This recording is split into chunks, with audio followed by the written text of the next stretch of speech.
All right, here we are, day one of the integration actions, right? The whole point of this is to take what you just learned and start to integrate it into how you behave naturally so that this stuff becomes not just something that you think about every now and then, but it's part of who you are. It's unthinking habit. So the first thing to do here, I will tell you the mission today, and then I'll describe sort of how to set it up, particularly with whatever your day looks like. So the mission is going to be better than good. And what I mean about that is that when people meet each other or say hi in the morning or whatever they do, they often have this little routine that you've done a million times, which is, hey, what's up? How are you? I'm good. How are you? Good. How's your weekend? Good. Everything is just good and bland and it's on autopilot. What I want you to do, this is going to help us focus on the fun part of making a good first impression.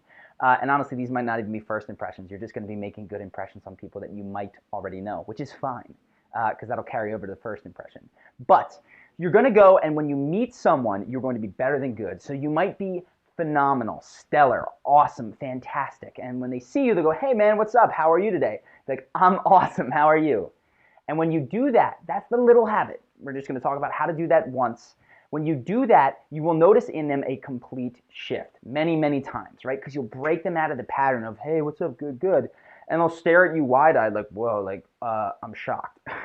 And I got to tell you, my clients are oftentimes amazed by the difference that this little thing can make, not just in that moment, but on their mood in the rest of the day and how people respond to them. So this is why it's the first one. It's really small and it can make a big difference. So let's talk triggers because we want to make this a tiny habit, something that is so easy that you couldn't not do it. So think through your morning. And I want you to think of a person that you're likely to see. It's best if you're doing this on a Monday because you'll have 5 consecutive days of challenges and missions ahead of you.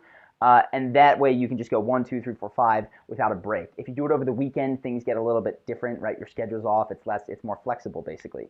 So best to start this on a Monday, but think who you are likely to see in your morning. For a lot of people, it's the secretary at their work. If you're in school, it might be someone that you know that you're going to see when you go to class.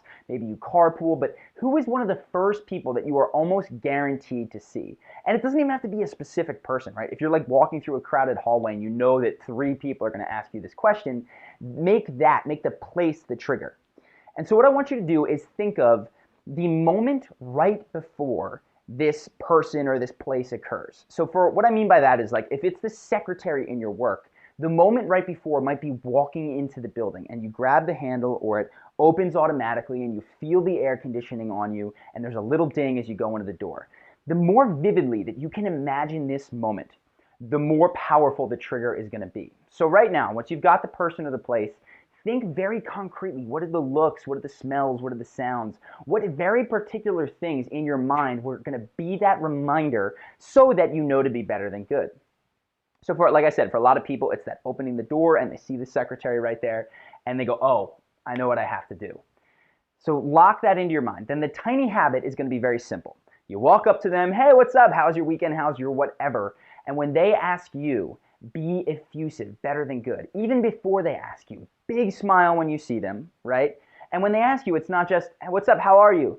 Good. Well, I'm awesome. Great. Awesome. Later.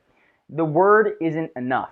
You have to use the word and the inflection and the emotion behind it. So really push yourself in this moment to be better. If you get hit by a car on your way to work, this is not the right day to do it. It's basically substituting good, fine, great for something that is better, something that is going to be honest, but just pushing yourself to feel a little bit better on the lazy morning than you normally do. I'm not asking you to completely fake it, right? If it is a truly miserable day and your dog just died, not a good day, come back to it later. But for all other days where it's just like a bland morning, choose to be better than good. It's going to make you feel better. It's going to make them respond better. And so that's the trigger, that's the tiny habit, but the feedback loop is going to be important. One, you're looking for that shift in them. Anything that is like they're shocked or like, wow, like you woke up on the right side of the bed this morning, that's fantastic feedback. For you, notice how you feel. When you're better than good, when you're phenomenal, does that feel better for you as you stroll into the office rather than just being like, oh, 8 a.m., I can't do this again, right? Notice that feedback and try to carry that forward. Your aim, not your mission, but your aim is going to be to do that for the rest of the day. Anytime you encounter somebody, particularly right after that moment, Be better than good, phenomenal. Choose your word now. Stellar, fantastic. Say it a couple times right now. I'm amazing, I'm stellar, I'm fantastic. It's the eyes, it's the smile, it's the volume. All of those things are important. So that is going to be the mission. The one concrete thing that you must do is set the trigger and pick one time to do it. If that's all that you do, great. But your goal to actually make this stick and go farther, this isn't necessary, but this is part of building on tiny habits, is going to be to continue that for as much as you can, as frequently as you can throughout the day. At the end of this, what I recommend, you can do it yourself, but honestly, we've set it up so that you can do it with Charisma University, is to come back and write what happened, right? You can just write it in the comments or the forums for this day, whatever you want to do, and what you learned. Because the idea is that after these 5 days, you might notice that like day 1 and day 4 had a huge impact on how people responded to you. And other people are going to be like, actually for me it was day 2 and 3. Wherever you are is going to dictate that, right? Whatever comes more natural to you, whatever are your bigger deficiencies, that's where you're going to see the most leap. And I can't predict that. You are going to need to write this stuff down and remember it so that when you're going, what do I need to take? What's the 80-20 of this module for me? You'll have written down, wow, it's going to be day 1 and day 4, and those are the things that I want to focus on bringing forward so I don't have my mind clouded with all this other stuff.